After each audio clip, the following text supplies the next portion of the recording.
오늘 시간에 이제 우리가 함께 나눌 내용은요. 다 교환 받으셨죠?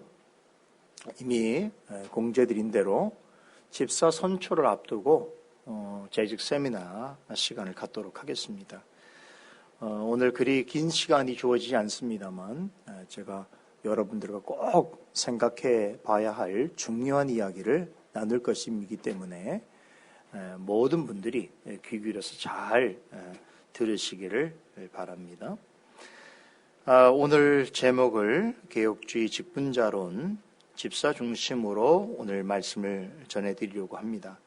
자, 두 가지 파트로 크게 나눠서 얘기하려고 하는데, 먼저는 우리 개혁주의 안에서의 직분론에 대한 전체적인 개요에 대한 말씀을 드리고, 두 번째로는 이번 세미나의 핵심 주제가 되는 집사에 대해서 말씀을 전해드리도록 하겠습니다. 자, 우리 교회 정치란 말씀 들어보셨죠?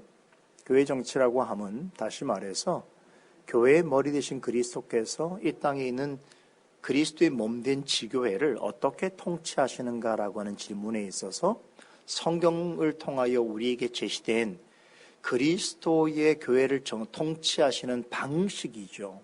그것을 교회 정치라고 말합니다. 그런데 교회 정치에서 가장 중요한 핵심이 뭐냐면 한 가지를 말하면 바로 직분입니다.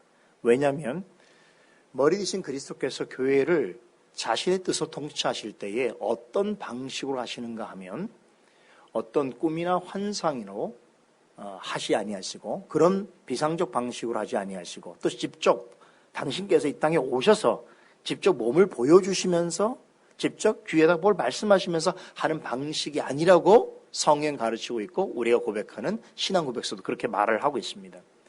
그렇죠? 그러면 말씀을 통해서인데 그 말씀을 통한다고 할 때는 모든 성도들이 다 제각기 말씀을 이해하고 해석하는 방식으로 교회가 이루어질 수 있을까요? 없죠. 반드시 가르치는 자를 통해서 교회의 말씀으로 통치하게 되죠. 그죠? 그 가르치는 자를 다르게 말하자면 교회를 섬기는 자라고 말할 수 있는데 그런 교회에 섬기는 자, 직분자죠? 그 직분이 교회 정치의 핵심이란 뜻이죠. 그러니까 교회 직분은 우리 개혁교회에서 교회 직분을 교회론의 뼈대라고 말합니다. 뼈대가 잘 서야만 나머지 어떤 형상도 잘 쓰고 유지할 수 있기 때문이죠. 자, 그런데 역사적으로 직분론에 대한 양극단적인 생각이 있습니다. 주장이 있어요. 자, 우측에 있는 극단적 주장은 뭐냐면 직분, 야, 이거 너무나 귀한 것이라서 이건 숭상해야 돼. 그 직분 자체를 우상시하는 집단들이 있을 수 있어요. 이해되십니까? 그래서 예를 들면 직분은 명예고 직분은 권력이고 직분은 높은 것이기 때문에 직분을 쫓아 신앙생활하는 이유가 직분을 쫓는 것이고 그 직분을 얻으면 대단한 자리에 오른다고 생각하는 것이죠. 그렇게 직분 자체를 숭상하는 사람들이 있고요. 또 반대 극단은 뭐겠습니까? 직분 자체를 무시하는 사람들이 있어요. 아, 직분 그거 뭐 사람들이 만든 건데 필요 없어. 그러니까 우리는 교회에 그런 직분도 아무도 필요 없고 심지어는 말씀 전하는 사람도 필요 없고 그렇죠? 교회를 섬길 필요도 없고 다 내가 하면 되지. 소위 들어보셨나요? 무교회주의라고? 무교회주의 운동이라고 하는 건 다르게 말하면 성경적인 직제론을 거부한다는 거예요. 물론 어떤 직제론 가운데 부패한 것이 있죠. 우리 로마 가톨릭도 알고 있고 또 우리가 또 한국 사회 교회 안에서 있는 어떤 한 목사가 교회의 왕처럼 군림하는 그런 이야기도 우리가 듣지 않습니까? 이런 건 잘못된 직분론이죠. 그런데 이런 잘못된 직분에 대한 어떤 극단적인 반발로 직분 자체가 다 필요 없어 이렇게 말하는 사람도 있다는 거죠. 이런 양쪽의 극단적 직분론 이걸 우리는 지향합니다. 다시 말하면 우리는 거부합니다. 종교개혁자들은 그래서 이런 극단적인 직분론이 아니라 성경에서 가르치는 직분론이 무엇인지에 대하여서 성경을 면밀히 연구하고 살피게 됐던 것이죠. 그래서 교회의 정치가 나오게 된 것이고 교회 정치의 모모는 바로 하나님의 말씀에 근거를 두고 있는 거예요. 그래서 우리가 직분론 개요에서 가장 먼저 생각해야 될 것은 뭐냐면 직분론을 바르게 이해하려면 자, 성경에서 그리스도와 교회 관계를 어떻게 이해하고 있느냐부터 우리가 이해해야 됩니다. 1번 보세요. 그리스도와 교회 관계에 있어서 에베소서 5장 22절 23절 말씀 같이 읽어볼까요? 시작. 이는 남편이 아내의 머리됨이 그리스도께서 교회의 머리됨과 같음이니 그가 친히 몸의 구주니라. 자, 여기서 그리스도와 교회의 관계를 어떻게 표현합니까? 남편과 아내의 관계로 묘사하면서도 특별히 그리스도와 교회를 그리스도는 교회의 머리시요, 교회는 그리스도의 몸으로서 묘사하고 있다는 것이죠. 그 부분을 골로새 1장 18절에서도 그는 몸인 교회의 머리라. 이게 그는 그리스도를 가리키는 것입니다. 그렇죠? 그러니까 다시 말해서 그리스도가 머리라고 하는 건 뭘 얘기하는 겁니까? 예, 교회의 통치자다. 그걸 얘기하는 거예요. 교회의 주권자라는 거죠. 이걸 우리가 쉽게 이해할 수 있도록 사람의 모습을, 형상을 통해 설명하는 거예요. 비유하는 거죠. 그러니까 사람의, 우리의 몸에 여러 지체들이 있는데 이런 지체들이 실제로 어떻게 움직이게 되는 겁니까? 이 머리, 뇌에서 주는 어떤 신호와 어떤 지시를 통해서 움직여지는 거 아니겠습니까?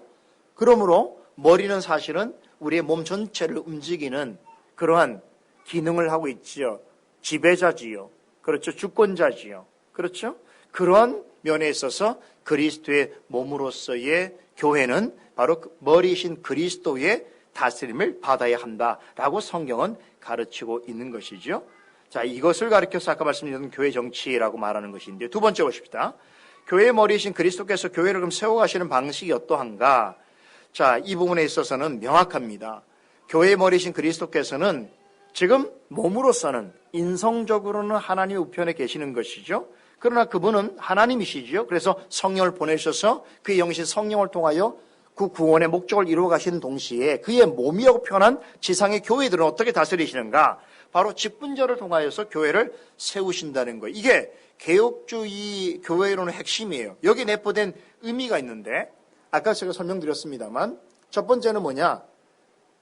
그리스도가 직접 다스리는 방식을 취하지 아니하신다는 거예요. 그러니까 그리스도가 다시 이 땅에 심판주로 오시기 전까지 여기 있다 저기 있다라고 말하면 안 된다는 거예요. 이해되십니까? 그리스도께서 하늘 보좌에 계시는 거예요. 그러면서 어떻게 합니까? 그의 영으로서 직분자들을 세우셔서 교회를 다스리신다는 거예요. 두 번째는 아까 말씀드린 것처럼 어떤 초월적이고 또 신비적이고 또 무논리적이고 이런 방식으로 다스리지 않아요.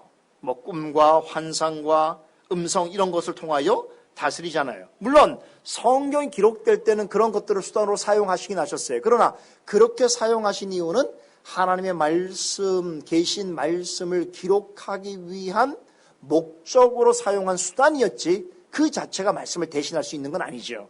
그래서 성령의 영감으로 기록된 66권의 말씀이 완성된 이후에는 어떻게 다스리신다고요? 말씀을 통하여. 그 말씀을 통하여 다스린다는 것은 결국 택하신 부르심을 입은 자들을 통하여 다스리신다라고 하는 것이죠. 우리가 그 부분을 마태복음 28장 19절에서 20절에서 말씀을 통해서 확인해 볼 수 있는데요. 여기 보면 예수님께서 제자들 또 오고 오는 모든 세대의 교회들을 향해서 하신 유언과 같은 말씀인데 여기서 두 가지 앞으로 지상에 세워질 교회들이 행해야 될 두 가지 사역을 말씀하시죠. 하나는 뭡니까? 아버지와 아들과 성령의 이름으로 세례를 주는 것. 이 세례를 준다는 건 교회가 성례를 시행해야 된다는 거예요. 그리스도께서 제정하신 거룩한 예식인 성례를 주님 오실 때까지 주님의 뜻대로 시행하는 것은 지상의 모든 교회가 해야 될 일이라고 말씀하시고, 두 번째 보세요. 뭡니까? 이게 첫 번째이기도 한 건데 순서상으로는 내가 너에게 분부한 모든 것을 가르쳐 지키게 하라는 거죠. 뭐라는 겁니까? 말씀을 선포하라는 것이죠. 말씀을 가르치라는 것입니다. 그래서 우리가 개혁교회 표지를 말할 때 첫 번째, 두 번째 표지가 뭡니까? 어떤 교회가 지상에서 참된 교회라고 하는 구별할 수 있는 표지를 우리가 알 수 있습니까? 첫 번째는 그 교회가 신실하게 말씀을 선포하고 있는가? 두 번째는 말씀에 따라서 정당하게 성례를 시행하고 있는가? 이 두 가지란 말이죠. 그죠? 거기에 개혁자들은 하나 더 보태서 권징도 포함시킵니다만 예수님께서 분명히 앞으로 오고 오는 모든 세대의 교회, 세워질 교회에 향해서 행해야 될, 교회가 마땅히 해야 될 두 가지가 있는데 하나는 뭐라고요? 그리스도의 말씀을 가르치는 것, 선포하는 것. 그리고 두 번째는 성례를 시행하는 것. 그럼 이건 누가 하는 겁니까? 성도들 각자 개별자들이 하는 것이 아니고 직분자를 통하여 이 일을 하시겠다는 말씀이에요. 그러니까 직분자는 반드시 요구되어질 수밖에 없는 거죠. 그렇죠? 에베소 4장 11절 12절 말씀을 보시면 제가 오늘 나눠야 될 내용이 대략적으로 좀 더 있기 때문에 오늘 하루만 제가 말씀을 드리는 시간이어서 제가 이 음배속을 조금 1.5 정도로 지금 맞추고 있는 겁니다. 아시죠?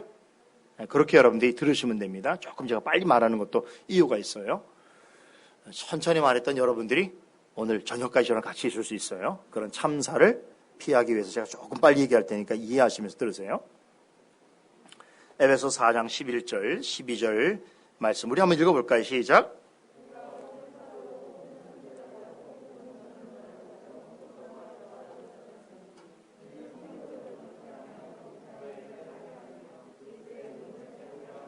자, 여기 보면 직분자를 주셨다는 거예요. 그 직분자를 주신 이유가 뭐냐면 성도를 온전케 하고 봉사일을 하게 하고 그리고 그리스도의 몸을 세우려 하는 것인데, 그러니까 결국 지상에 있는 그리스도의 몸된 교회를 이런 목적으로 세우시기 위해서 누굴 주셨다는 거예요. 여기 보니까 사도, 선지자, 복음 전하는 자, 목사, 교사라고 하는 직분의 사람들을 세우셨다. 이들이 누굽니까? 바로 교회 직분자죠.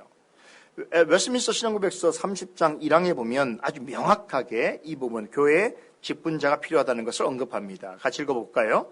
교회의 왕이요 머리이신 주 예수께서는 세속의 위정자와는 구별된 교회 직원들의 손에 교회 정치를 제정해 주셨다. 여기서 교회 직원, 그러니까 그리스도는 만왕의 왕이시기 때문에 세상도 그리스도는 다스리셔요. 그 다스린 방식이 뭡니까? 세상의 위정자를 세우시고 그리고 그에게 칼을 맡겨서, 칼은 뭡니까? 공권력이죠. 권세죠. 권세를 맡기셔서 세상을 주의 뜻대로 다스리게 하시고, 교회도 또 다른 영역이죠. 이 교회는 어떻게 다스리시는 거예요? 교회도 머리이신 그리스도께서는, 왕이신 그리스도께서는 교회는 교회의 직분자를 통해서, 그 직분자의 손을 통하여, 그 직분자의 손을 통하여 다스리기 위해서 뭘 주셨어요? 말씀을 주셨다는 거예요. 그래서 웨스트민스터 신앙고백서 여기 30장 1항에서 말하고 있는 교회 직분자, 직원을 가리켜서 영어로 번역하면 church officials예요. official. 여러분, official이라고 하는 말은 사실 우리가 보통 사용하는 말이기도 한데 공식적인 임무, 직무를 맡은 자를 말하죠. 그래서 사실 미국 같은 데는 official 그러면 국가 고위 그 뭐라고 그러죠? 고위 간부, 고위 공무원, 높은 사람 있잖아요. 그런 사람들을 오피셜이에요. 우리 같으면 정부의 그런 관료자에 따르면 이렇게 보도가 낼 때 다 오피셜이거든요. 누구냐면 공식적인 직함을 갖고 있는 그러한 사람들을 가리키는데 바로 그러한 사람이 교회는 누구라는 거예요? 직분자들이라 이런 얘기죠. 자, 세 번째, 교회 직분자의 권위와 교회의 직분입니다. 자, 여기 보면 아까 우리 에베소 4장 12절의 말씀에 보니까 직분자를 세우신 이유를 이야기했는데 세 가지죠. 성도를 온전케 하고 봉사일을 하게 하며 그리스도의 몸된 교회를 세우기 위함이라는데요. 그러니까 교회 직분자라고 하는 건 바로 이런 일을 하는 거예요. 모든 성도들 가운데 교회 직분자라고 한다면 먼저 성도를 온전케 하는 일, 온전케 뭘로 하는 거예요? 성도를 온전케 하는 방편이 뭐예요? 말씀이죠. 가르침이죠. 봉사 일을 한다는 건 뭐예요? 섬김이죠. 봉사라는 일이 필요해요. 또 그리스도의 몸된 교회를 세운다는 건 뭐예요? 다스림이 필요하다는 거예요. 그래서 교회는 보세요. 그리스도께서 세우시길 원하시는 교회는 본질적으로 세 가지 특성이 나타나야 돼요. 가르침이 있어야 되고, 다스림이 있어야 되고, 봉사가 있어야 돼요. 이 직분마다, 이 임무마다, 이 다 우리 직분자들 해야 될 일이지만 이 세 가지 큰 영역에 있어서의 맡겨진 역할을 직분을 통해서 감당할 수 있도록 그렇게 구별하셨던 거죠. 뭐 예를 들면 가르침은 누구를 통해서 하는 겁니까? 목사를 통해서. 다스림은 누구를 통해서 합니까? 장로를 통해서. 봉사는 누구를 통해서 합니까? 집사를 통해서. 이렇게. 물론 이 세 가지는 다 같이 협력하는 것이긴 하지만 너무 범위가 넓잖아요. 그래서 각각의 직분자를 통해서 이 일을 감당할 수 있도록 그렇게 세우셨다 이런 얘기죠. 자, 그러면 이런 교회 직분자의 권위는 누구로부터 오는 것이겠습니까? 교회 머리이신 그리스도로부터 오는 것이죠. 그렇기 때문에 오피셜한 거예요. 공식적인 직무를 맡은 것이고 교회에 있어서 중요한 그런 역할을 감당할 수 있는 권세를 갖고 있다라고 우리는 판단하게 되는 것이죠. 자, 이 부분에 있어서 도르트 교회 질서 교회 직분에서 이렇게 말하는 내용입니다. 이건 제가 읽도록 하겠습니다. 교회 직분자의 모든 권위는 그리스도에게 주어지고 그리스도를 위해 사용되어야 하는 위임된 권위이다. 교회 안에 어떤 직분자의 어떤 권위도 근거를 자신 안에 두어서 하는데, 이 무슨 얘기입니까? 자기 스스로 직분자라고 말하면 안 된다는 거예요. 반드시 그리스도께서 허락하시고 부르시고 세워야 되는데, 그 부르시고 세우는 건 어떤 방식을 통해서 되어집니까? 결국 오늘 우리가 안디옥 교회를 통해서 봤잖아요. 사람들이, 어떤 교회 지도자들이 같이 금식하면서 기도하면서 따로 불러 세웠죠. 그리고 그를 어떻게 합니까? 안수해서 보냈죠. 이런 일을 사람을 통해서 하는 일이지만 누가는 뭐라고 했다고요? 이 일을 성령께서 하신 일이다. 성령께서 보내신 일이다. 이렇게 표현하지 않습니까? 그렇죠? 우리가 이제 사도행전 공부하기 때문에 이게 되게 쉬워요. 이런 내용들이 아주 쉽게 여겨집니다. 그렇죠? 네. 따라서 교회 직분자는 그리스도에게 순종하고 그의 말씀의 규칙을 따라 섬기는 그의 종으로 일하게 된다. 신약 성경에서는 직분을 가리켜 사역자 혹은 종이라고 부르는데, 여기 고린도서 3장 5절 각조 5번 보세요. 뭐라고 표현됐습니까? 저희는 주께서 각각 주신 대로 너희로 하여금 믿게 한 뭐라고요? 사역자, 미니스터리. 그러니까 미니스터가 뭐 하는 사람이에요? 섬기는 자들이죠. 그렇죠? 그러니까 봉사자라는 거죠. 누구를 위해서? 머리이신 그리스도를 위해서 봉사하는. 그러니까 오늘같이 안디옥 교회에서 여러분 바나바와 바울과 같은 이 특출한 말씀 사역자를 정말 아무 조건 없이 내어 놓을 수 있었던 건 어떤 생각이 있었다는 거예요? 성령의 뜻이기도 했지만 이 부르심을 받은 자들은 우리 안디옥 교회만을 위한 그런 부르심을 받은 자들이 아니고 보편교회를 위하여 더 크게 쓰임을 받은 자들인 줄 알기 때문에, 그 보편교회는 누가 머리예요? 그리스도가 머리시잖아요. 이해되시죠? 그러니까 그들은 물론 뭐 저처럼 한 교회를 위해서 부름받아서 헌신하는 사람도 있지만, 또 어떤 목회자는 능력이 더 많거나 또 하나님 더 귀하게 쓰시기 위해서 더 큰 보편교회를 위해서 사용하시는 분도 있지 않겠습니까? 그렇죠. 이런 생각을 할 수 있는 것이 결국 그리스도께서 교회 머리시기 때문에 우리는 그분에게 순종하는 마음으로 그 일을 행할 수 있는 것이겠죠.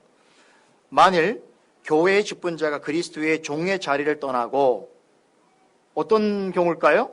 직분자가 그리스도에게 복종하는 방식이 아니고 자기가 그리스도처럼 행동한다든가 아니면 종이 된 걸 잊어버린다든가 하면 큰일 나겠죠. 그의 말씀을 벗어날 때, 특별히 말씀, 우리가 보세요. 아까 3가지 임무가 있다고 했잖아요. 가르침, 다스림, 봉사인데 이것이 다 말씀 관련되어 있어요. 이게 말씀을 통해서 이 일을 해야 되는데 말씀과 상관없이 그런 일을 한다고 할 때는 어떻게 합니까? 직분자로서의 모든 특성과 권위를 잃게 되는 거예요. 아무리 목사라고 말하고 장로라고 그러고 집사라고 말해도 그리스도께 올바르게 섬기는 자리에 있지 않다면 그건 이름만 가지고 있는 것이지, 그가 가지고 있는 특권과 권위는 전부 사실은 무효가 되는 거예요. 이해되시죠? 자, 4번째, 교회 직분의 종류가 있습니다. 여기 보면 4가지 직분인데 여기서 한 가지 역사적인 얘기를 조금 구분을 해야 할 필요가 있는데요. 크게 말하면 교회가 3교회로 구분할 수 있겠죠. 하나는 로마 캐톨릭, 그리고 복음주의를 표상하는 루터 교회가 있을 거죠. 3번째는 우리 개혁교회를 말하는 칼빈주의가 있을 텐데요. 자, 로마 캐톨릭 교회는 직분을 어떤 방식으로 이해하냐면, 직분은 성경에 따라 세우는 게 아니고 교회의 필요에 따라 세우는, 결정할 수 있는 일로 생각해요. 그러니까 이 면이 전제가 달라요. 로마 캐톨릭 교회는. 그래서 사실은 성경에 없는 직분, 다시 말하면 교황 없잖아요. 추기경 없잖아요. 부제 없잖아요. 없어도 교회가 결정하면 하나님의 권세를 받은 자로 세울 수 있다는 입장이 로마 캐톨릭 입장이에요. 그러니까 성경에서 가르치지 않는 직분도 얼마든지 교회가 결정하면 세울 수 있다라고 하는 입장이고, 2번째로 루터주의의 교회 입장은 명시적으로는 성경에서 말하고 있는 직분을 강조합니다. 다시 말하면 목사, 장로, 집사 이런 직분을 강조해요. 그러나 성경에서 가르치지 않는 직분이라도 교회가 허용하면 행할 수 있다는 입장이에요. 그러니까 로마 캐톨릭보다는 약간 성경적이긴 하죠. 성경상의 직분을 중요하게 여기긴 하지만, 그런데 교회가 허용한다면, 그러니까 이제 복음주의 안에서는 성경에서 명시하지 않는 직분들이 많이 생길 수 있는 거예요. 이런 원리 때문에. 3번째, 칼빈주의. 우리 개혁교회에서는 어떻게 얘기합니까? 성경에서 명시한 직분만 세우는 것이죠. 이해되십니까? 자, 그래서 우리가 교회 직분을 보면 이제 이거 헌법에 있는 내용인데 교회 헌법에 네 가지 직분이 있어요. 창설 직원이라고 하는 건 대표적으로 사도와 선자죠. 이분들은 어떤 분이에요? 이분들은 그야말로 교회가 신약의 교회가 처음 생겨질 때의 그 교회 기초적 상황, 비상적 상황이 왜 비상적 상황입니까? 아직 직분이 형성이 되지 않았고 또 성경이 완성되지 않았던 시기잖아요. 그랬을 때에 하나님께서 임시적이지만 매우 특별한 능력을 주셔서 활동하도록 하신 직분들이 바로 직원들이 바로 창설 직원이. 누가 있어요? 사도와 선지자, 복음 전도자. 그러니까 지금 우리가 사도행전에서 배우는 분들이야. 사도행전에서 배우는 이번 선자 봤잖아요. 선자들. 그 안디옥 교회 5명들이 선자 역할을 했다 그러잖아요. 그리고 또 사도들이 있었잖아요. 또 빌립과 스데반처럼 이분들이 우리가 보통은 이제 집사로 말하지만 오늘 우리 개념 집사가 아니라고 그랬죠. 왜 그렇습니까? 이분들은 말씀도 전하고 능력도 행했던 분들이잖아요. 그러니까 복음 전도자라고 하는 개념으로 받아들일 수 있어요. 그러니까 이런 직분을 가진 분들은 교회가 처음 창설되었던 그 시기에 하나님께서 허용하셨던 그런 직분이다. 이런 면이죠. 그러면 항전 직원은 어떤 거냐? 이게 이제 우리가 알고 있는 목사, 장로, 집사죠. 여기서 항존이라고 하는 말은 뭘 얘기하는 겁니까? 이제 신약시대 이후에 다시 한번 성경이 완성된 이후에 성경에서 드러난 직분의 정신에 따라서 이 직분은 주님께서 오실 때까지 항존적으로 계속 남아있다, 남겨져 있어야 한다는 의미인 것이죠. 그러니까 이 개념을 잘못 이해하는 분들은 목사, 장로, 집사가 항존 직원이라고 하는 말을 오해하고 또 너무 과장해서 어떻게 이해하냐면 목사는 영원토록 목사가 돼야 돼. 이런 의미의 항존이 아니에요. 어떤 개인이 그 직을 죽을 때까지 갖는다는 말의 항존이 아니고 그 직분 자체가 주님께서 오실 때까지 교회 안에 영속적으로 있어야 된다는 의미인 거예요. 이해됩니까? 제가 지금 중요한 이야기를 하고 있는데 여러분 다 알고 계시죠? 제가 이런 얘기를 하면 밖에서 하면은 깜짝 놀라는 분들이 되게 많아요. 심지어 우리 목회자 후보생분들도 깜짝 놀라요. 목사님, 진짜 그런 거였어요? 우리 교회에서는 우리 목사님은 죽을 때까지 그냥 계속 그 교회에서 목회를 하시는 줄 알고 그런 줄 알았는데요. 장로님은 영원한 장로님 아니세요? 그건 해병대 얘기지. 한 번 해병은 영원한 해병이어도 사람이 어떻게 영원한 직분을 가질 수 있어요? 그죠? 그렇죠? 그 엄밀하게 말하면 목사로서 장로로서 집사로서의 역할을 하지 않으면 우리는 뭐 좋은 말로 무임이란 말을 써요. 근데 무임이란 말이 어디 있어요? 임무가 있는데 안 하면 직분이 없는 거지. 그죠? 또 심지어는 그런데 뭐 명예 막 이런 말을 붙인단 말이에요. 그죠? 일을 안 하니까 명예를 그런 말이 성경에 어디 있냔 말이에요. 그죠? 항전 직원을 그렇게 오해하시면 안 된다는 얘기고 그러면 목사, 장로, 집사는 어떻습니까? 이 직은 우리 모든 개혁자의 공통된 의견을 가지고 있어요. 이거는 이제 성경이 완성된 이후로 모든 시대의 교회에 항전적으로 있어야 될 직분이라고 성경이 분명히 말하고 있단 말이에요. 그래서 이따가 소개하겠습니다만 이 세 가지 직분에 관해서 어떻습니까? 어떤 사람을 이 직분자로 뽑아야 될지 성경에서 명확하게 그 사람이 어떤 사람일지 다 설명하고 있단 말이에요. 그만큼 중요하단 말이에요. 그렇죠? 또 세 번째 임시직원. 이건 뭐 교회가 임시적으로 정한 직분이니까 전도사, 권사, 서리집사. 뭐 서리집사였던 분들 많으시죠? 우리 교회 오시기 전에. 나 서리집사였다는 분 손 들지 마세요. 그냥. 손 내려고. 다 합니다. 제가. 근데 여러분 설이라는 말이 뭐예요? 원래 직무를 대신하는 뜻이에요. 근데 우리는 서리집사란 말에 서리는 뭐로 여러분 서리집사는 뭐냐면 지금 안수집사가 있는데 안수집사의 그 안수집사가 지금 역할을 못하게 됐을 때에 어떤 일 때문에 그러면 그 일을 대신 임시적으로 해줄 때는 설이란 말을 붙일 수 있어요. 이런 의미가 설인데 우리는 서리집사가 뭐예요? 보조야, 보조. 아니면 집사가 되기 위한 보조. 근데 뭐 장로교에서 원래 여성을 집사로 세우지 않는데 어떤 교회는 여성들도 설이 주지 않습니까? 그러니까 혼용이 된 거죠. 그렇죠? 여하튼 간에 이런 임시 직분도 있고요. 또 준비하는 직원으로서 강도사, 목회자 보성도 있습니다. 다섯 번째, 개혁주의 교회 직분의 특징이죠. 저는 한 4가지 정도로 이렇게 정리해 볼 수 있겠습니다. 먼저 은사적이라고 하는 말은 은사라고 하는 건 뭡니까? 소명이죠. 여러분, 직분자를 하나님께 세우는데 은사 없이 세우는 적이 있습니까? 절대로 그렇지 않습니다.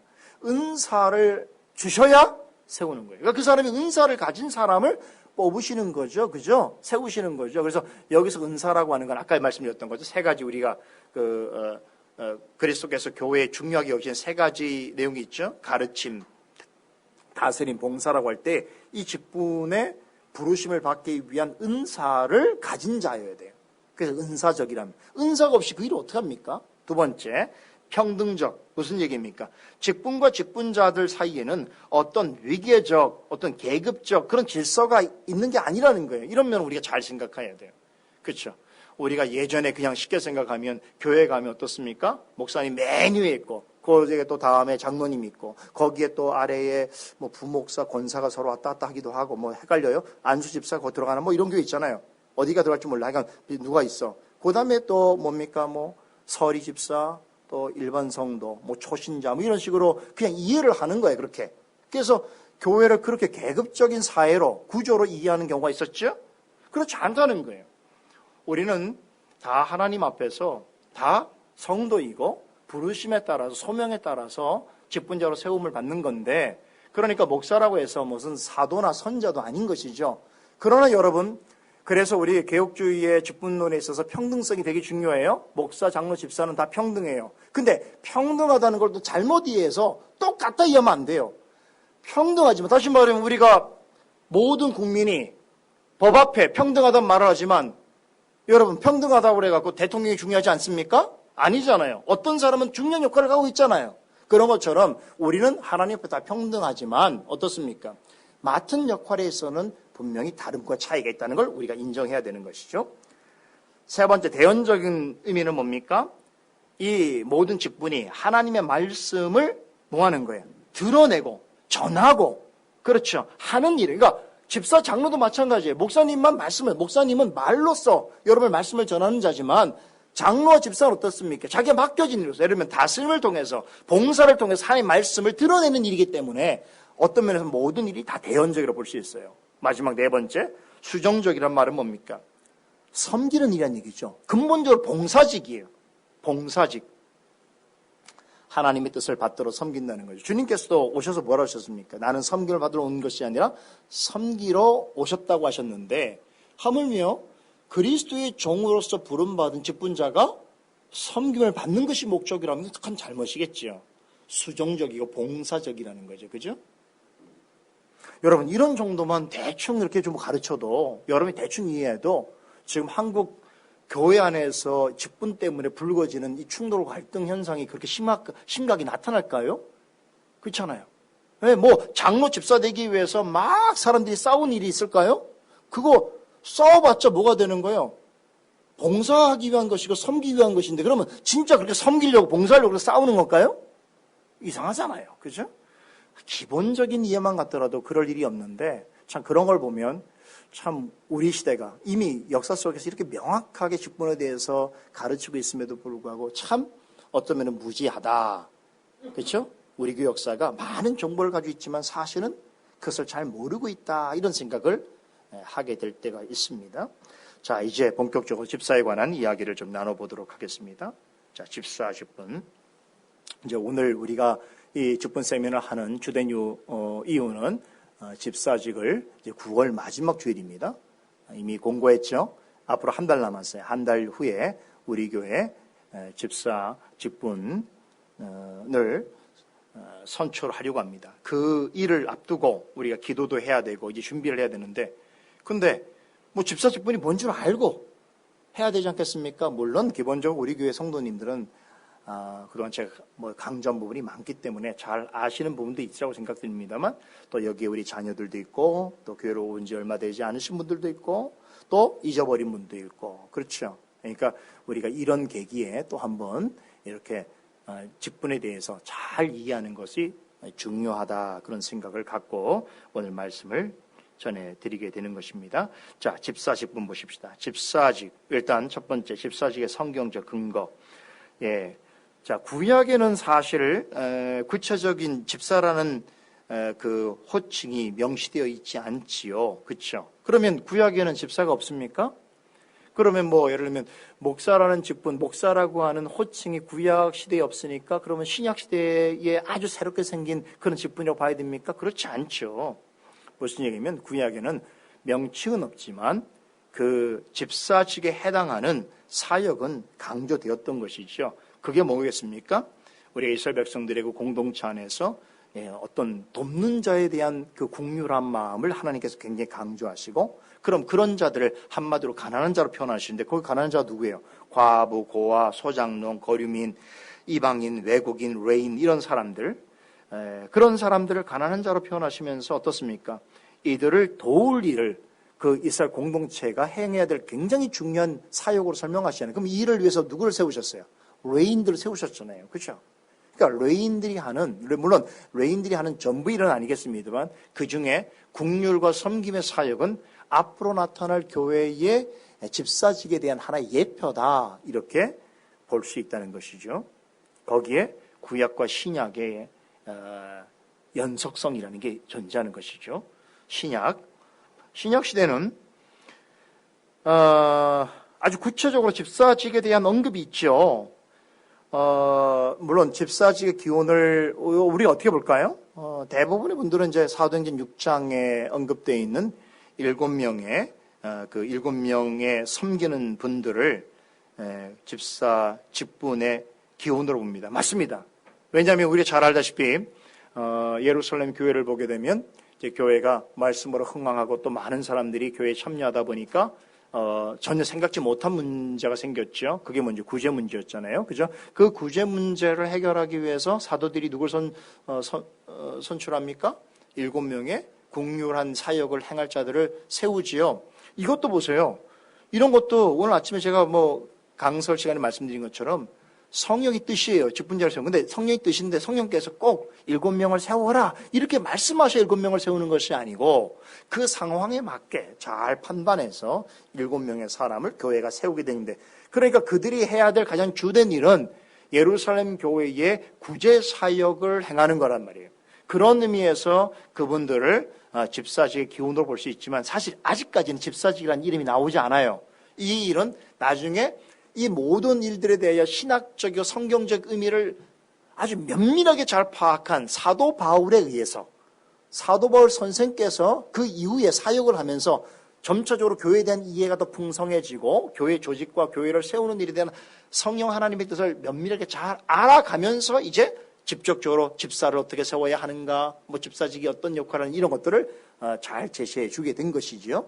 그런 면에서 사도행전 6장에 언급된 7명의 섬기는 자들은 집사들은 아니지만 앞으로 있을 집사직에 대한 하나의 어떤 예표로서 그분들의 그 사역을 했다, 이렇게 볼 수 있는 것이란 말이죠.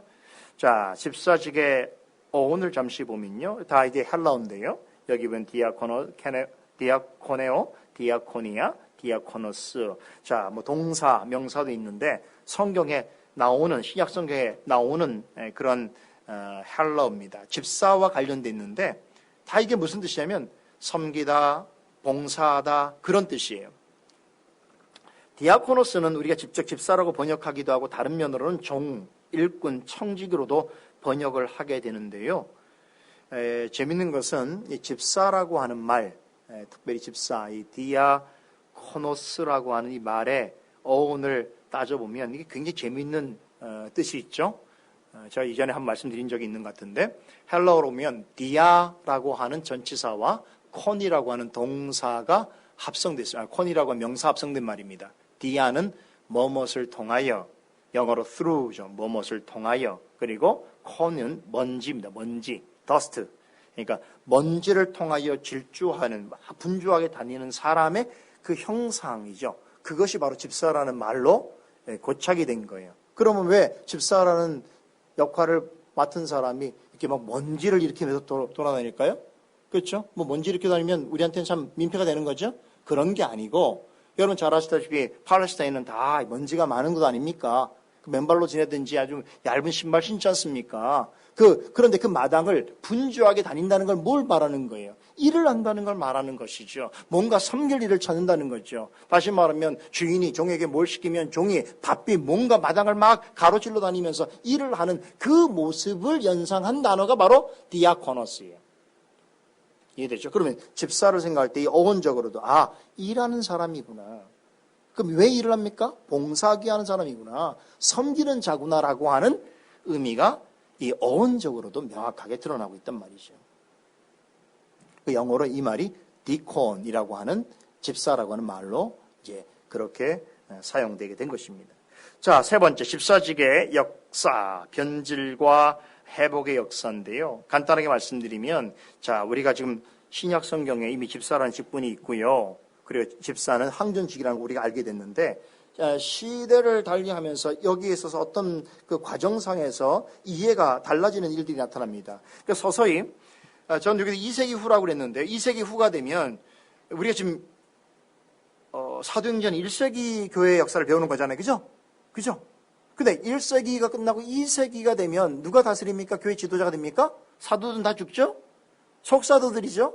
사도들이 제자들이죠? 사도들의 제자들이 누굽니까? 사도들의 제자들이 누굽니까? 감독들이죠? 자, 이렇게 되면서 점점 교회가 교권화되어집니다. 큰 교회를 중심으로 해, 큰 도시의 교회들을 중심으로 소위 말해 큰 교회, 작은 교회들이 형성되어지면서 큰 교회의 감독은 권력이 큰 감독이 큰 권력을 갖게 되는 거예요. 그러니까 회의를 할 때 어떤 교회, 어떤 데서 회의하겠어요? 로마에 모일 것이고 예루살렘에 모일 것이고 알렉산드리아 모일 것이고 안디옥에 모일 것이지 않습니까? 이렇게 되다 보니까 그런 지역에 큰 교회가 형성될 거 아닙니까? 그래서 교권 체제라는 게 생겨지는 거예요. 감독이 있게 되는 것이고 장로 위에 감독이 있게 되는 것이고 집사 위에 장로가 있게 되는 이런 형태로 만들어진단 말이죠. 그렇게 되면서 이런 체제를 고스란히 교회의 그 체제 시스템으로 받아들인 교회가 바로 로마 캐톨릭이에요.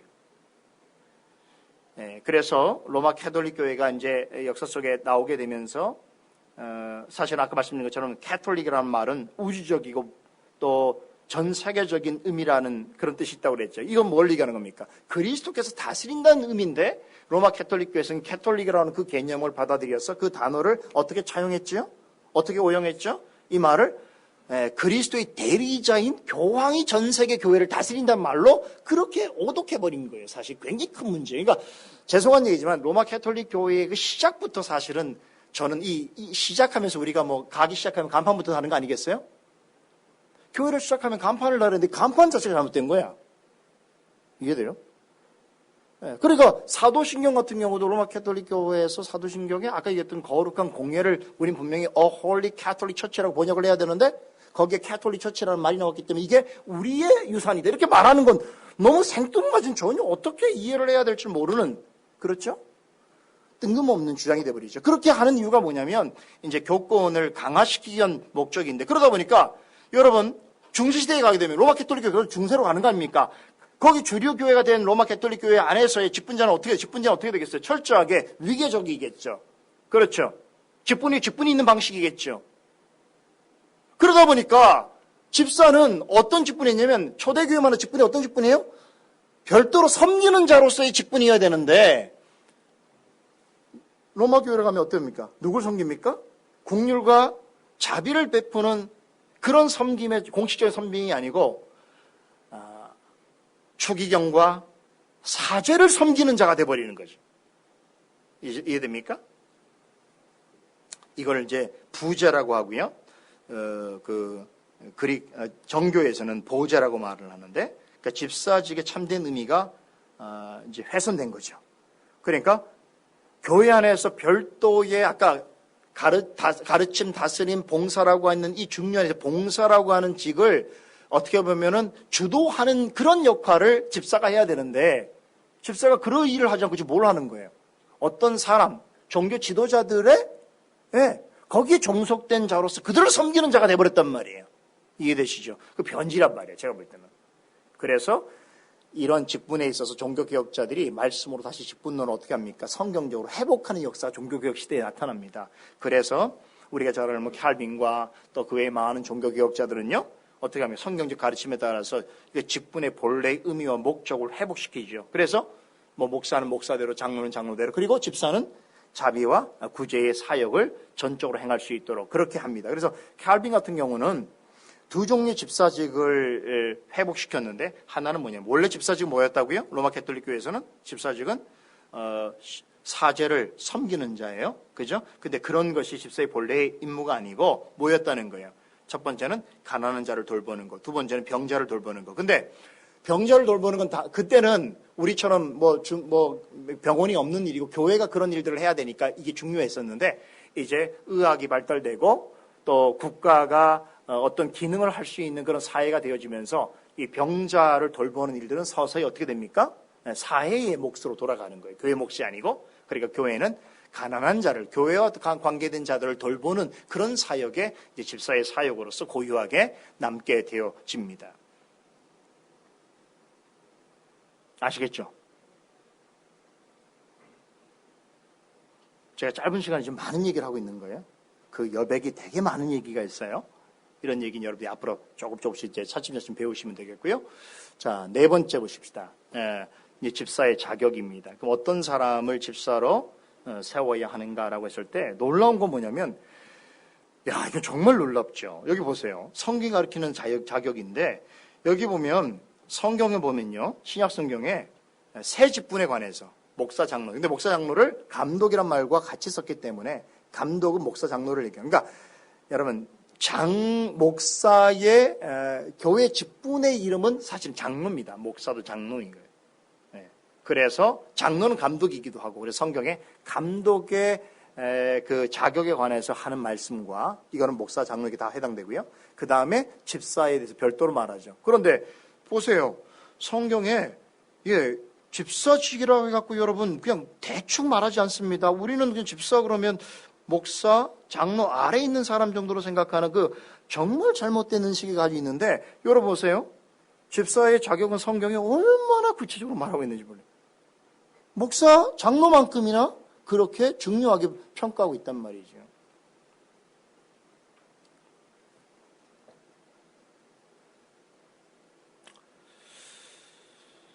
자, 그런데 어떻습니까?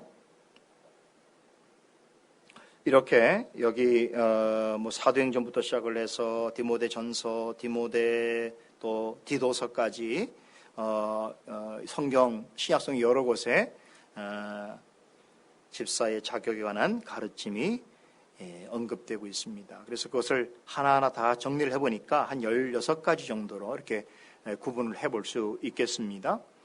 정직한 사람으로 칭찬 듣는 자, 성령이 충만한 자, 능력이 있는 자, 지혜와 슬기가 충만한 자, 단정하고 아담한 자, 일구이언을 하지 않는 자, 두말하지 않는 자라는 얘기죠. 술 마시지 않는 자. 술 마시지 않는 자는 술 취한 행동하지 않는 자, 더러운 이익을 탐하지 않는 자, 깨끗한 양심의 소유자, 믿음의 비밀을 가진 자, 책망할 것이 없는 자, 중성모략하지 않는 자, 절제하는 자, 모든 일에 충성하는 자, 한 아내의 남편이 된 자, 여러 아내를 건드리면 안 된다는 거죠. 자녀와 온 집을 다스리는 자, 이렇게 됐단 말이에요. 근데 이제 존 메가더 목사님이 이 집사의 자격을 좀 더 간단하게 목록별로 이렇게 구분했는데 좀 도움이 될 것 같아서 소개합니다. 그래서 집사라고 하더라도 인격적인 자격이 있어야 되는데 이런 자격들 밑에 한번 보셔요. 이런 자격들을 갖춰야 되고, 인격적으로 또 교리적으로도 이런 자격이 있어야 돼요. 믿음의 비밀을 안다는 것은 뭘 얘기하는 겁니까? 하나님의 말씀의 비밀을 잘 깨우치는 자라고 한다면 하나님의 말씀에 대한 이해도가 높아야 되겠죠. 세 번째, 영적인 자격들. 당연히 영적인, 본질적 영적인 일이기 때문에 성령 충만하고 믿음이 있는 자여야 되겠죠. 또 가정적으로도 모범이 될 수 있어야 되는, 한 아내의 남편이고 또 아내를 사랑하고 자녀를 잘 돌보는, 가정을 잘 다스리는 자가 되어야 한다. 이렇게 몇 가지의 테마로 나누어서 집사의 자격에 관해서 구분해 볼 수 있습니다. 자, 우리 합신교단을 보니까요, 헌법에는 이제 성경의 말씀에 이런 방식이 아니고 조금 제가 볼 때는 좀 아쉬운 부분이 있는데, 이제 이런 방식이죠. 그래서 자격을 객관적인 어떤 그야말로 자격이라고 하는 관심에서만 이렇게 표명을 하고 있는데, 여하튼간에 우리 교단이니까요. 30세 이상 된 남심자로 흠없이 5년 이상 된 자, 타교회에서 온 장립집사의 경우는 흠없이, 그러니까 타교회에서 안수집사였다가 우리 교단의 교회로 옮기게 되면 어떻게 되는 거예요? 그 교회에서 3년간 정도 지내게 되면 다시 그 교회의 집사가 될 수 있다는 얘기고, 신실한 믿음과 지혜를 겸비한 자, 사람들에게 인정을 받고 행위가 복음에 합당한 자, 생활에 있어서 모범이 될 만하고 특히 재정 처리에 진실한 자, 이렇게 기록되어 있습니다. 좀 아쉽죠? 왜 아쉽습니까? 집사의 본령이 좀 사실은 사라져 버렸어요. 집사는 아까 제가 구제와 섬김이라는 그 사역이 중요한 일인데 그건 없어요. 없고 맨 마지막에 재정 처리에 진실한 자에서 이제 이런 이유 때문에라도 이제 우리가 그냥 안수 집사가 어쩌면 재정 집사라고 말하거든요. 우리 한국 교회는 희한하죠. 그러니까 무슨 집사가 재정만 담당하면 되느냐 이게 아니거든요. 그죠? 근데 아마 이런 표현들이 우리 헌법에 있는 건 왜 이러냐면 이거 우리 헌법 때문이 아니에요. 이 헌법은 사실 미국 북장로교회 헌법을 그대로 따르는 건데 미국 북장로교회가 이런 방식으로 교회를 운영하기 때문에 그래요. 그 영향을 고스란히 받은 거라고 볼 수 있어요. 그렇죠? 자, 5번째 집사의 직무입니다. 자, 어떤 역할을 집사가 해야 될 것인가? 도르트 교회 질서를 보겠습니다. 거기 아주 정확하게 잘 설명하고 있습니다. 자, 한번 읽어볼까요? 1. 집사직의 특별한 직무는 회중 속의 자비의 봉사에 대한 선한 진행을 살피고 회중 가운데 현존한 궁핍과 어려움을 익히 알고 먼저 그리스도의 몸의 지체들에게 자비를 나타내도록 공고하고 나아가 일반적으로 가난한 이웃들에게 그리스도의 자비를 나타내도록 격려하는 것이다. 여러분 보세요. 이 도르트 그러니까 다시 말하면 화란개혁교회가 교회의 법으로 받아들이고 있는 도르트 교회 질서는 성경에서 규명하고 있는 내용을 아주 정확하게 명시하고 있죠. 그렇죠? 또 2번째, 그리고 집사들은 헌물을 모으고 관리하며 이것들을 필요를 따라서 그리스도의 이름으로 나눠주는 것이고 나아가 집사들은 그들의 정책과 관리에 관하여 당회 앞에 책임을 져야 됩니다. 이게 이제 뭐냐면 화란개혁교회는 그렇기 때문에 집사가 이렇게 고유한 역할을 하기 위해서는 집사의 모임이 따로 있어야 된다고 생각해요. 그래서 화란개혁교회에서는 당회처럼 집사들의 모임이 집사회가 따로 있습니다. 그 집사회가 뭘 하느냐면 지금 집사들에게만 주어진 이 역할을 행하는 거예요. 그 고유한 역할을 행하면서 당회에게 뭐라고 합니까? 당회와 협력하는 거예요. 그러니까 당회가 그 역할을 감당하면 안 돼요. 당회는 당회 역할인데 당회가 뭐 집사가 하는 일들을 다시 말하면 집사회가 해야 될 모든 일들을 다 하는 거는 이건 옳지 않다는 거예요. 이게 화란개혁교회가 그렇게 하는데 우리 한국교회는 이제 이런 것들이 좀 상실된 거죠. 구분이 사라져버린 거죠. 그죠? 그렇죠. 그러니까 집사들 뭘 해야 될지 잘 모르는 분도 있어. 딱히 집사라고 세움은 받았는데 뭐 목사님 장로님 다 알아서 하고 집사는 뭐 하나? 그냥 밖에 나가서 그냥 주차 관리나 해야 되겠구나. 청소는 열심히 해야 되는 건가? 헌금 열심히 하라고 집사를 뽑았나? 뭐 이런 정도로 생각하는 건 굉장히 안타까운 것이고 성경에서 가르친 집사의 본래의 어떤 그 목적을 오해한 것이죠. 우리 합신교단 보세요. 합신교단은 헌법에 있어서 이렇게 설명하긴 합니다. 집사의 직무는 가난한 자를 돌아보며 한자와 갇힌 자와 가부와 고아와 모든 환난 당한 자를 미문하되 재직의 결의에 따라 행하며 교회에서 책정된 구제비와 일반 재정을 수납 지출한다. 이렇게 설명하게 된 이유가 뭐냐면 바로 이게 박윤선 목사님 때문이에요. 박윤선 목사님이 화란개혁교회 헌법을 우리 합신의 헌법에만 적용을 해요. 그래서 합신의 헌법이 좀 특별한 면이 있습니다. 자, 6번째 집사와 치리입니다. 치리회라고 하는 것은 장로의 원리에 따라서 여기서 장로회라는 게 되게 중요해요. 대한예수교 장로회 할 때 회가 뭡니까? 모임, 영어로 assembly. 회라는 게 뭡니까? 주님의 몸된 교회는 개인이 독재하는 방식으로 다스려서 안 된다는 걸 얘기하는 거예요. 교회는 어떤 결정이든지 회의 결정을 따라야 되는 거예요. 회가 뭡니까? 모임이죠. 어떤 모임이에요? 직분자들의 모임이에요. 그 중에서도 교회를 치리하는 권세를 가지고 있는 모임을 가리켜서 치리회라고 하는데 그 치리회는 우리는 항존 직원으로 구성되어 있죠. 그러니까 한국교회에서는 목사와 장로들의 모임을 치리회라고 그러죠. 그 치리회를 뭐라고 말합니까? 당회라고 말하고 당회들이 모여있는 치리회를 가리켜서 노회라고 말하고 전체 교회로서의 항존 직분을 가지고 있는 목사와 장로들의 전체 모임을 뭐라고 그럽니까? 총회라고 하는 거예요. 이해되세요? 그래서 당회, 노회, 총회가 우리 장로교회의 치리인 거예요. 재밌는 것은 교회에 따라서 이제 그 집사들이 치리에 들어가는 교회가 있고 아닌 교회가 있어요. 스코틀랜드 장로 교회 계열에서 우리가 지금 속해 있는 교회에서는 집사들은 당회 소속이 안 됩니다. 근데 화란개혁교회는 집사도 소속시켜요. 화란개혁교회는 굉장히 이 부분을 중요하게 여겨요. 거의 동등성이 확보되어 있더라고요. 제가 보니까. 이제 근데 이렇게 그렇다고 해서 뭐가 좋다는 이야기보다는 역사적으로 그렇게 이해하시면 되겠고요. 7번 보세요. 집사와 집사회. 그러니까 집사회는 있어요. 근데 예전에 이게 지금 교회 정치 문답 조례라는 게 1886년에 J.A. 하츠라고 하는 분이 미국 프린스턴 신학교의 교수였죠. 실신학 교수였던 이분이 북장로교, 미국 북장로교회의 헌법을 문답형으로 이렇게 만든 거예요. 그러니까 헌법 해설서 같은 건데 이 헌법 해설서를 우리 한국 장로교회가 받아들여서 헌법을 만드는데 아주 중요한 그런 근거로 삼았는데요. 여기 보니까 이걸 왜 제가 소개하냐면 이게 보세요. 19세기 말이잖아요. 19세기 말에 작성된 우리 한국 장로교회 헌법의 모체가 되는 교회 정치 문답 조례에 보니까 집사회가 있다는 거예요. 보세요. 제가 첫 번째 문장을 읽을게요. 집사는 개인적인 의무로 활동할 수 없고 함께 모여 집사회로 조직해야 된다. 보드가 있단 말이에요. 보드. 집사회가 있었단 말이죠. 근데 집사회가 있었는데 그럼 한국교회 왜 집사회가 없느냐? 소개를 안 한 거겠죠. 필요에 따라서. 한국교회를 보세요. 한국장로교회 헌법에는 집사회에 대한 구체적인 명시가 없습니다. 여러분도 거의 듣지 못했을 거예요. 여러분이 속했던 교회에서도 아마 집사회는 거의 없었을 거라고 생각이 듭니다. 그러나 대한예수교 장로회 합동 제50회 총회에서는요. 헌법에는 집사회 조직이 명시되어 있지 않지만 이 얘기 뭡니까? 아마 헌의가 올라왔나 보죠. 이게 집사회가 우리 예전 헌법의 모체가 되는 여기에도 있는데 왜 우리는 없습니까? 이런 아마 헌의나 문의가 들어왔겠죠. 그러니까 아마 총회에서 한국 헌법에는 집사회 조직이 명시되어 있지 않지만 그것은 각 교회에 따라서 임시로 허용할 수 있다. 이렇게 잠정적으로 이렇게 써놨어요. 그래서 이제 집사회는 우리 헌법에는 없지만 그 교회가 필요하다면 만들 수도 있다. 이런 거 아니겠느냐. 이렇게 이제 약간 양보한 것이죠. 그래서 이제 집사회가 거의 없는 거죠.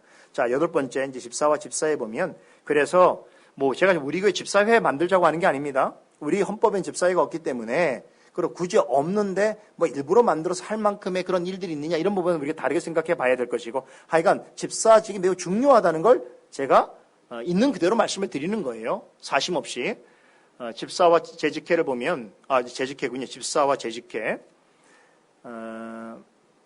재직회는 지교의 모든 직분자들의 회의체죠. 그러니까 여러분들이 오해하는 건 뭐냐면 이 재직회를요 결정기구로 생각해야 전혀 아니에요. 헌법이면 재직회는 회의체예요. 그러니까 어떤 일에 대해서 회의를 하는 거지 결의하는 거 아니에요. 그러니까 물론 어떤 사소한 일은 결의할 수 있지만 당의가 결의한 걸 막 재직회가 뒤집고 하면 안 되는 거예요. 회의체이기 때문에. 이해되시겠어요?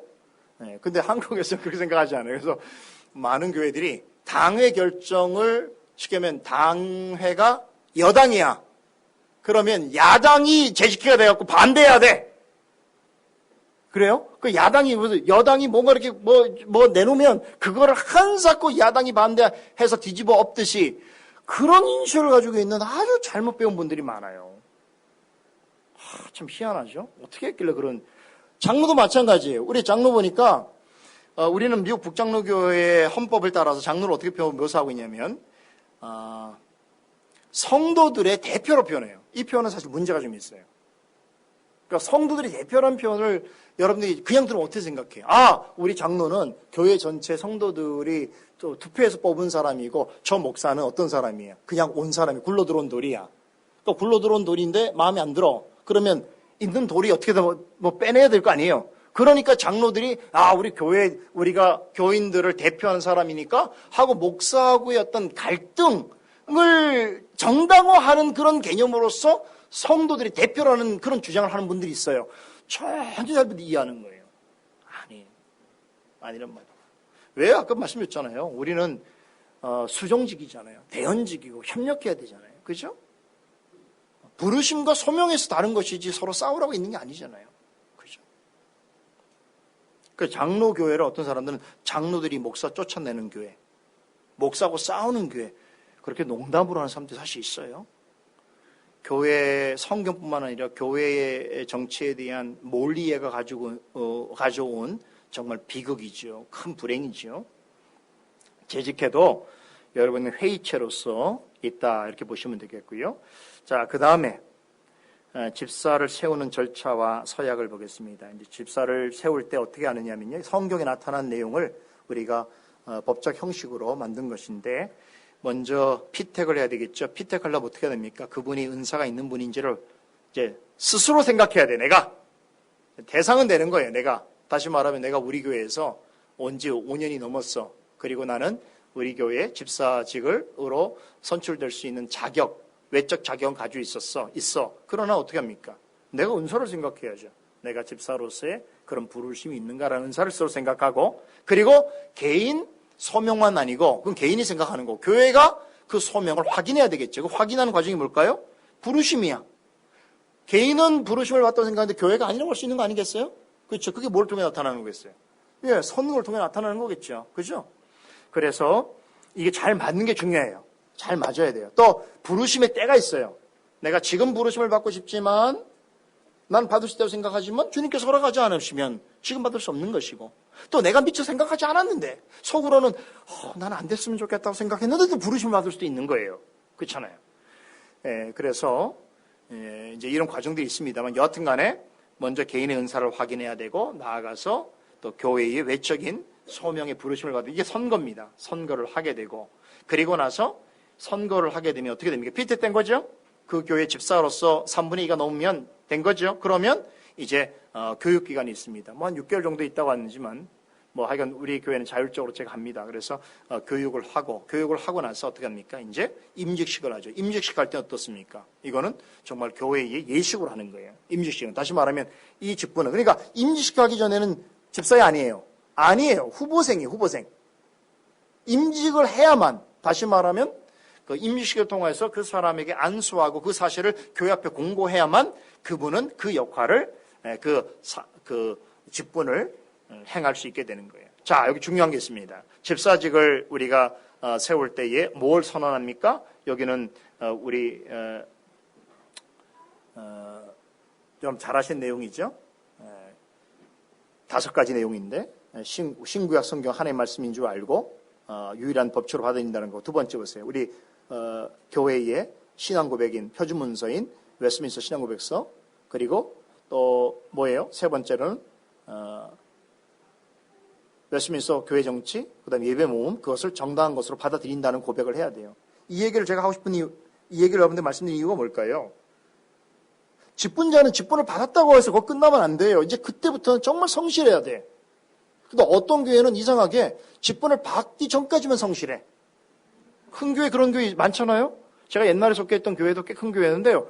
그 교회는 재밌어요. 지금 생각해보니까. 왜냐면, 희한하게 그 직분자를 뽑겠다고 하는 그 광고가 나가면 그로부터 한 몇 개월 동안은 교회가 막 흥왕해요.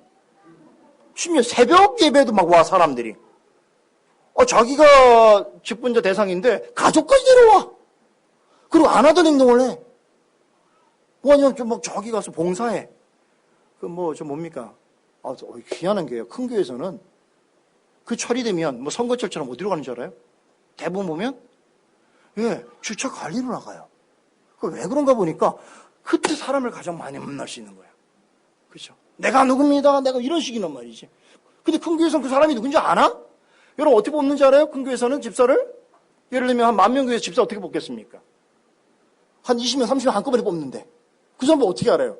그러니까 그 사람 여기 사진 다 걸고 잠깐 보여주고, 그렇죠? 교회 다닌 내 연락하고 가족 상황을 직업도 안 얘기잖아요. 그러면 어떤 사람 뽑겠어요? 교회에서 많이 본 사람 뽑을 거 아니에요.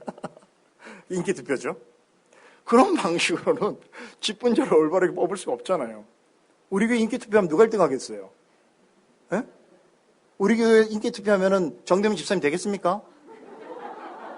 믿음으로 되는 거잖아요. 여러분, 인기 투표가 아니란 말이에요. 그렇죠? 그래서 집사나 어떤 직분인지 되고 나서 그때부터 자신의 선서한 것을 정직하게 지켜야 되는 거예요. 이해되십니까? 직분이 받았는데 이제 괜히 뽑았네. 이제 앞으로 이 도장 찍은 거 이 손 나 미워할 거야. 이렇게 생각하면 큰일이 돼버리는 거 아니겠어요? 10번째, 집사의 신방. 이런 개념도 한국 교회는 없죠. 그러나 화랑개혁교회는 집사가 뭐 하는 사람이냐면 아까 말씀드렸잖아요. 구제와 섬김을 하는 그런 직무를 맡았기 때문에 교회 안에 신방을 해요. 집사들이. 무슨 목적으로? 네, 도울 일이 없는가를 살피기 위해서. 그러니까 목사와 장로가 신방은 달라요. 목사와 장로는 영적 신방이에요. 네, 그러니까 그들의 그 성경에 대한 이해나 또 여러 가지 그들이 영적으로 도울 일을 위해서 신방하는 게 목적이라면 이 집사는 딱 하나예요. 뭐냐면 교회가 어떻게 도울 수 있을까라고 하는 거. 물론 그런 일이 다 연결되어 있는 일이긴 합니다만 그래서 집사들이 이제 이렇게 신방을 합니다. 이게 그 칼렌다 1년 칼렌다에다가 집사들이 신방할 일정을 다 잡아요. 잡아갖고 이렇게 신방하면서 이제 신방하면서 그 가정에서 본 게 있을 거 아닙니까? 그런 것들을 이제 당회하고 논의하는 거예요. 우리가 어느 가정을 갔더니까 그 가정에 참 우리가 모르는 여러 가지 어려운 사정들이 있는데 교회가 어떻게 도와주면 되겠습니까? 라고 할 때 이제 그때 이제 교회가 어떻게 도울지를 함께 논의하는 방식이죠. 그죠? 집사직의 임기 넘어가겠습니다. 집사직의 임명과 구분. 여러분, 우리가 교회에서 장립한 집사 같은 경우는요. 임명을 어떻게 합니까? 목사 같은 경우는 노회에 임명 청원을 해야만 임명을 가능한데요. 교회에서 지교회 장로와 집사 같은 경우는 지교회 당회로부터 임명 증서를 받아야 되는 거예요. 근데 제가 지난번에 8월 달에 제가 여러분 목회 휴가 시간에 그 기간에 다른 교회 가서 이 재직회를 제가 인도했거든요. 좀 다른 목적에서 인도했습니다만 부탁을 해서 제가 갔단 말이에요. 갔는데 제가 또 놀랐던 건 뭐냐면 장로교회인데 그 교회 장로와 집사가 다 교회를 무단으로 떠났어. 와, 저는 충격을 받았어요.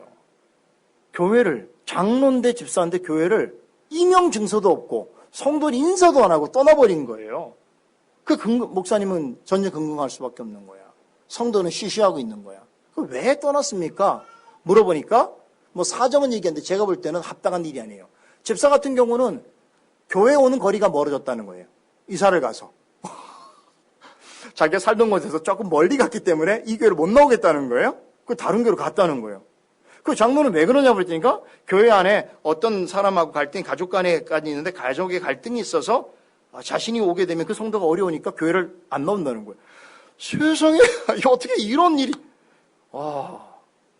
그래서 제가 이 부분을 아주 그 교회는 강조했어요. 그 교회도 집사를 뽑으려고 했기 때문에 제가 이 부분에 집사의 임명은 반드시 당회로부터 임명 증서를 받지 않고는 떠날 수가 없고 이 교회에서 집사가 되겠다는 건 장립 집사가 되겠다는 건 다르게 말하면 이 교회와 뼈를 묻겠다는 마음이어야 되는 거예요.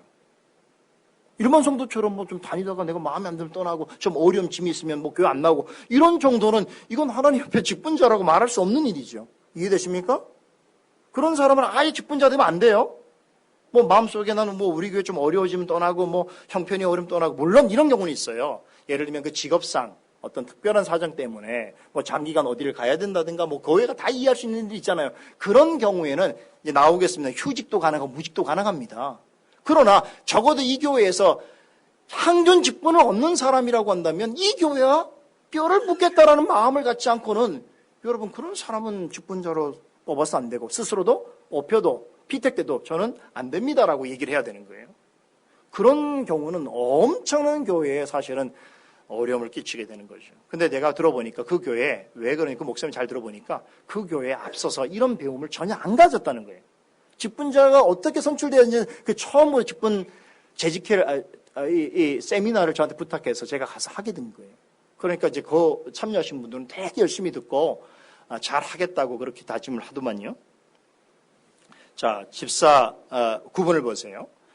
여기 보면 이제 시무 집사는 교회에서 시무하는 사람이고 이제 지금 우리 현직에서 그 활동하는 집사를 가리켜 휴무 집사는 뭐 집사라고 해서 계속 할 수 없잖아요. 그래서 어느 경우에서 뭐 신병이든지 아니면 어디 해외 혹은 뭐 다른 일 때문에 교회를 나올 수 없는 사유가 됐을 때는 시무를 잠시 쉬게 되는데 당의 허락을 받아야 됩니다.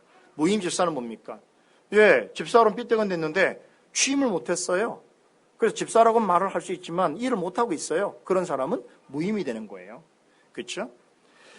자, 세 번째 집사의 사직과 사임입니다. 집사는요, 두 가지의 사직이 가능합니다. 자유사직은 뭐냐면 자신이 특별히 잘못한 일이 없어도 내가 지금 집사로서 이 역할을 제대로 감당하느냐 또 나이가 많이 먹어서 내가 할 수가 없거나 교회에 내가 덕을 세우지 못하는 경우에 있어서는 스스로가 당회 청원에서 허락을 받아야 합니다. 그러면 사직서를 냅니다. 그러면 당회가 사직서를 받습니다. 목사도 마찬가지예요. 영원한 목사 아니에요. 제가 지난번 우리 노회에 서기할 때에 3분 사직서를 해서 처음 있는 일이에요. 노회 역사상. 제가 그분들을 다 뭐합니까? 신방하잖아요. 신방에서 알아보니까 어떤 분은 버스 운전하고 어떤 분은 택시 운전하고 어떤 분은 그냥 어떤 직업도 없이 다녀요. 근데 교회가 없어요. 근데 벌써 10여 년이 됐는데 아무도 몰라요. 그래서 제가 권면했어요. 이런 경우는 목사직을 내려놓으셔야 됩니다. 근데 3분이 뭐라는지 아세요? 감사합니다, 목사님. 어떻게 할 줄 몰랐어요. 나도 목사직을 내놓고 싶은데 어떻게 해야 될지 몰랐는데 목사님께서 너무 감사하다고 그래서 제가 사직서를 다 받아서 교회에 대신 청원을 해서 이분들을 사직서 받아요. 그러니까 자유하게 된 거예요. 이제 성도로. 그래서 내가 그러니까 이제는 자유하게 어느 교회든지 가셔서 내가 목사라고 막 어렵게 우리 가족만 모아서 예배하지 마시고 이제 목사가 아니니까 어느 교회든 성도로 가셔서 그렇게 잘 배우심을 갖고 하나님 앞에 충성하십시오. 그러면 목사가 아니어도 귀한 일을 할 수 있습니다라고 권면해 드리니까 얼마나 저한테 감사하게 생각하지 몰라요. 저도 처음에는 좀 마음에 부담이 있었거든요. 그렇잖아요. 때로는 직분이 사람을 힘들게 할 수 있거든요. 그래서 자유사직도 가능하고요. 권고사직은 뭡니까? 이건 좀 안 되면 있어서 안 된 일이긴 한데 집사직을 맡았는데 제대로 안 해. 교회에 너무 어려움을 끼쳐. 그래서 성도들이 다 불신임을 마음에 해. 그럴 경우에는 공동회의에서 이제 3분의 2의 찬성이 있을 경우에는 그분이 아니라고 하더라도 결국 그분은 사직을 해야 돼. 이런 걸 써서 공고사직이에요. 한국 교회는 공고사직 때문에 어떻게 하는지 아세요? 바로 다음날 가족들 다 일가 친척들 이끌고 어디 합니까? 옆 교회로 가죠.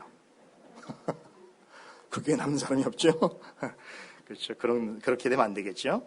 자, 마지막입니다. 14번째 우리 교회의 그 집사 선출에 관한 규약인데요. 이건 여러분들 읽어보시면 되시고요. 이 내용대로 제가 진행하도록 하겠습니다. 마지막 15번째는 솔리데오 글로리아 집사 직분자로서 요구되는 태도를 전한 6가지로 정리해서 말씀을 드리고 싶습니다. 결론적인 건데요. 지금 집사직을 하시는 분도 그렇고 집사 되실 분들도 항전 직원으로서의 투철한 사명의식이 있습니다. 한종 직원이 굉장히 중요한 의미입니다. 이건 성경에서 규정한 직분을 내가 받고 있거든요. 사실 하나님의 부르심을 받은 자예요.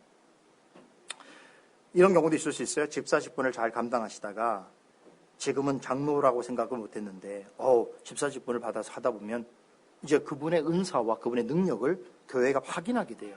그러면 어느 때가 또 되어지면 그런 분이 장로가 될 수도 있는 것이고 또 말씀의 은사, 내가 처음에는 집사 직분을 받을 때는 그냥 봉사직인 줄 알았는데 이분이 말씀의 은사가 너무나 있어. 그러면 나중에 신학을 공부해서 또 목사가 될 수도 있는 거죠. 그죠?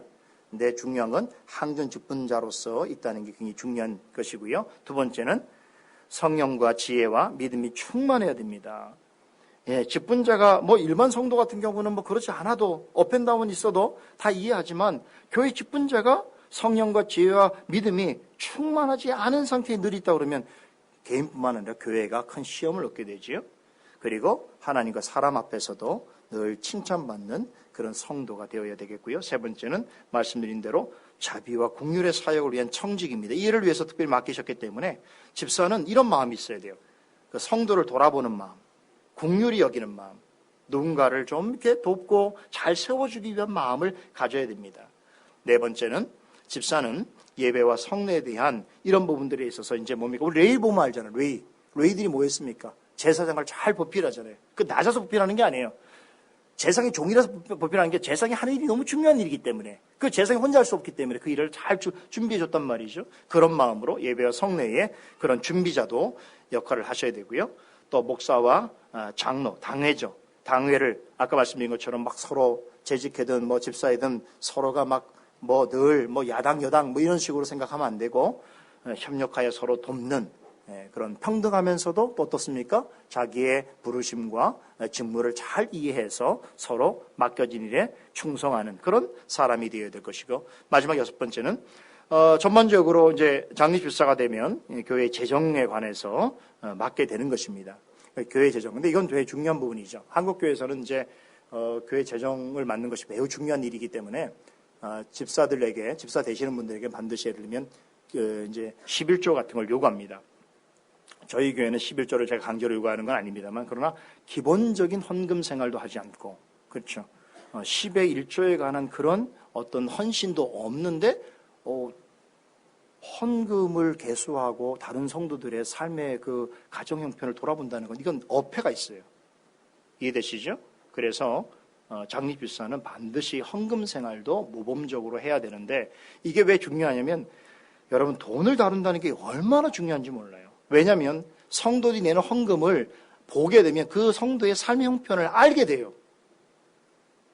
그렇잖아요. 목사보다 속속들이 더 알 수 있어요.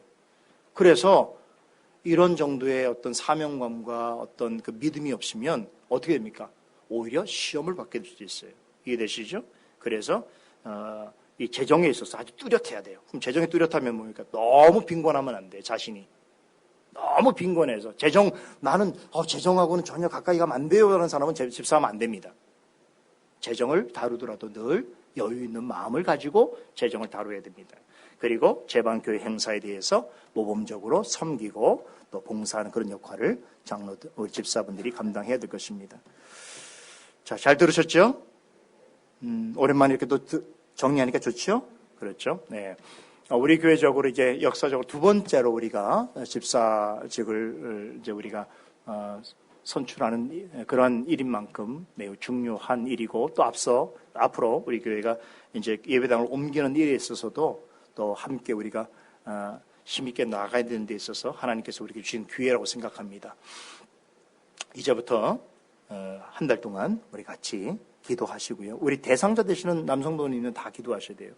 다 기도하셔야 됩니다. 그리고 하나님 뜻이 어떻게 드러나는지를 겸손히 기다리시고 어떤 방식으로 뜻이 드러나더라도 결코 실망하거나 실족하거나 좌절하지 않을 거라는 것을 약속하셔야 되고 만약 그럴 뿐이라고 하면 먼저 저한테 얘기하셨어요. 목사님 저는 절대로 못하겠습니다. 왜?